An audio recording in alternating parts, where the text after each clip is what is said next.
Assalamualaikum warahmatullahi wabarakatuh. Perkenalkan, nama saya Siti Nur Nabila, kelas 12 MIPA 1. Saya akan menjelaskan teknologi digital.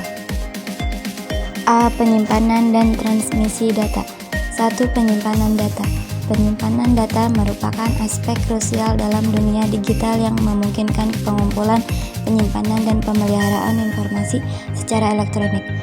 Data dianggap sebagai aset berharga bagi perusahaan, organisasi, dan individu karena berisi informasi penting yang digunakan untuk mengambil keputusan, melakukan analisis, dan mengembangkan strategi. Penyimpanan data dalam dunia digital adalah sebuah benda elektronik yang mampu menyimpan data-data elektronik dengan tujuan agar dapat dibuka kembali atau digunakan kembali. Beberapa jenis alat penyimpanan data yang cukup populer dalam dunia komputasi komputer sebagai berikut. A. Hard disk. Hard disk atau cakram keras atau hard disk drive atau hard drive adalah sebuah benda yang mampu menyimpan data digital. B. Flash disk. Flash disk adalah sebuah alat penyimpanan data eksternal yang dihubungkan port USB yang mampu menyimpan berbagai format data dan memiliki kapasitas penyimpanan yang cukup besar. C. Micro-CD. Micro-CD adalah kartu penyimpanan non-volatile yang digunakan oleh CD-keer Associations yang digunakan dalam perangkat portable. 2. Transmisi data. Transmisi data adalah proses pengiriman informasi dari satu lokasi ke lokasi lain melalui media komunikasi. Media komunikasi seperti kabel, gelombang radio, atau serat optik digunakan untuk mengirim sinyal data dari sumber ke tujuan.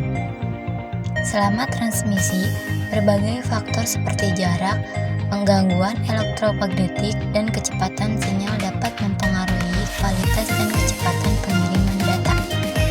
Transmisi data yang andal dan cepat menjadi kunci dalam mendukung perkembangan teknologi dan inovasi di berbagai sektor, termasuk telekomunikasi, transportasi, kesehatan, dan banyak lagi. Oleh karena itu, terus melakukan penelitian dan pengembangan di bidang transmisi data menjadi penting untuk menghadirkan solusi yang lebih canggih dan efisien dalam era digital yang terus bergerak maju. A. Yaitu media transmisi data. Untuk melakukan transmisi data diperlukan suatu media. Media ini sendiri memiliki beberapa macam seperti bus, kabel yang biasa terdapat pada perangkat internal komputer. Sedangkan untuk eksternal komputer dalam transmisi data dapat menggunakan kabel eksternal serta Wi-Fi. B. Jalur transmisi data. Jalur transmisi merupakan suatu alat yang mampu mengirimkan informasi dengan menggunakan peralatan yang lain. Jalur transmisi data ini dibagi menjadi 3 macam, yakni multicast, broadcast, dan unicast. C. Konfigurasi jalur transmisi data. Sebelum menggunakan transmisi data atau pengiriman data, maka salah satu faktor yang penting untuk diperhatikan adalah konfigurasi jalur transmisi data. Dalam hal ini, konfigurasi tersebut dibedakan menjadi 2 macam, yaitu point-to-point dan point-to-multipoint. B. Yaitu fungsi dan cara kerja jaringan komputer. 1. Pengertian jaringan komputer. Jaringan komputer adalah sekumpulan komputer beserta periferalnya seperti printer dan peralatan lainnya yang saling berhubungan.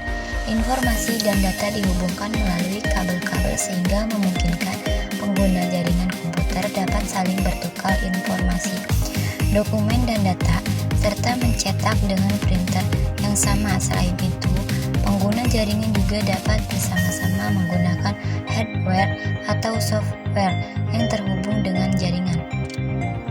2. Jenis-jenis jaringan komputer, yaitu A. Local Area Network atau LAN adalah suatu jaringan yang menggabungkan perangkat keras dengan perangkat lunak seperti komputer dengan menggunakan data yang sama dan mempunyai kecepatan transfer data tinggi agar dapat saling berkomunikasi atau sharing dalam area kerja tertentu. B. Metropolitan Area Network atau merupakan sistem jaringan komputer yang mempunyai area kerja antar kota dalam satu provinsi. Area jaringan MAN lebih besar daripada area jaringan LAN. C. Wide Area Network atau WAN adalah jaringan komputer yang ruang lingkupnya mencapai antar provinsi bahkan antar negara. Biasanya jaringan ini menggunakan sarana satelit atau kabel bawah laut. Yang ketiga yaitu hardware. Pembangunan jaringan. Pada jaringan LAN dibutuhkan beberapa komponen penting sebagai berikut. A. Yaitu komputer untuk server. B. Komputer untuk workstation. C. LAN CAN atau NIC. C. Cara kerja jaringan telepon kabel dan seluler. 1. Cara kerja jaringan telepon kabel. Telepon kabel menggunakan sistem wireless sehingga membutuhkan kabel supaya dapat berfungsi. Cara kerja telepon kabel sebagai berikut. A. Suara dari pengiring diterima oleh alat yang disebut mikrofon. B. Mikrofon mengubah gelombang suara menjadi sinyal listrik dan kemudian disalurkan oleh perangkat telepon. C. Sinyal tersebut disalurkan melalui kabel ke pusat telekomunikasi. D. Dari pusat telekomunikasi, sinyal tersebut diteruskan kepada penerima. E. Setelah sampai ke penerima, maka sinyal tersebut diubah lagi menjadi gelombang suara oleh alat yang disebut speaker. 2. Cara kerja jaringan telepon seluler. Telepon seluler menggunakan sistem wireless. Pengirim dan penerima harus tercakup BTS Base Transceiver Station. BTS adalah peralatan yang memfasilitasi komunikasi secara wireless antara pengguna telepon seluler. A. Suara dari pengirim diterima oleh alat yang disebut mikrofon.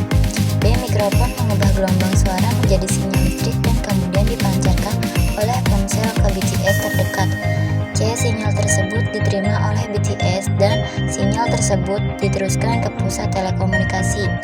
D. Dari pusat telekomunikasi, sinyal diteruskan kepada BTS terdekat kemudian diteruskan ke si penerima.